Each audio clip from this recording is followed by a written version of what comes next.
Fuses. Well, there's just some circuit breakers here. Yeah. Nothing, eh?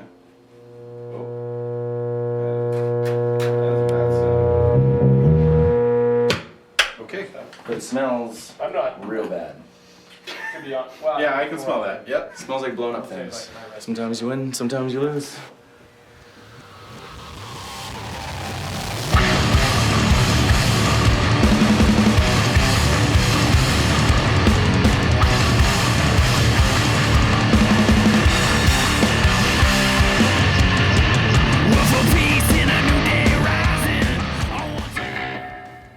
Oh yeah, there's.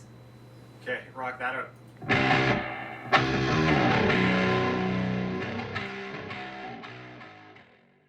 The majority of my main touring gear is all in Toronto.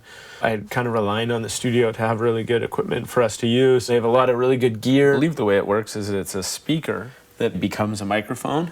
It's really good for getting big, deep bass. The odd thing for me is coming to a different province with nothing but my guitars and my pedal boards. I don't have any of my amps that I'm used to and comfortable touring with all the time, recording with. And you're like a little bit of fish out of water. Thankfully, we have some really great friends. How long have you been using this rev? Since last Monday. They just lent it to me for the record because I didn't have an amp, so. Rev Amps lent me a Generator 120. Our good friend Dorian lent me a Friedman and a Soldano. And we were really lucky to get a hold of a VH4. You know, we're kind of picky about our tone, especially in the kind of amps we like that work with our style. And no wonder the snare drum sounded crappy. The lights were on.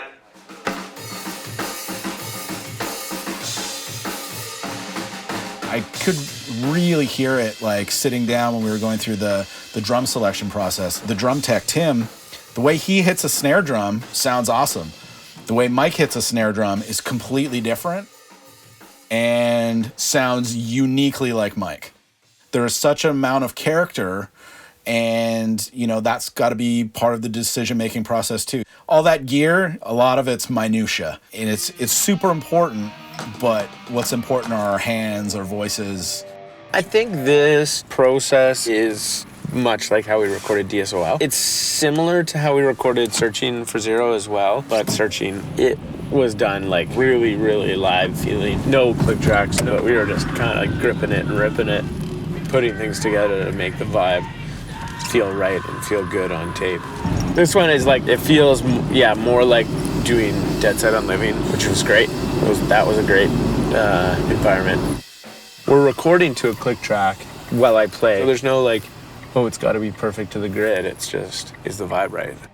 We call it getting the vibe take. Maybe somebody else messed up, the guitars were really on it for that take. Yeah. So let's use that as the jump off point. And then if there are any little mistakes or flubs here and there, you find it in one of those other ones and be I did the bridge better in take 4. Because we're tracking all of this live, Jay and I for sure are making notes. Okay, my take 4 was sick.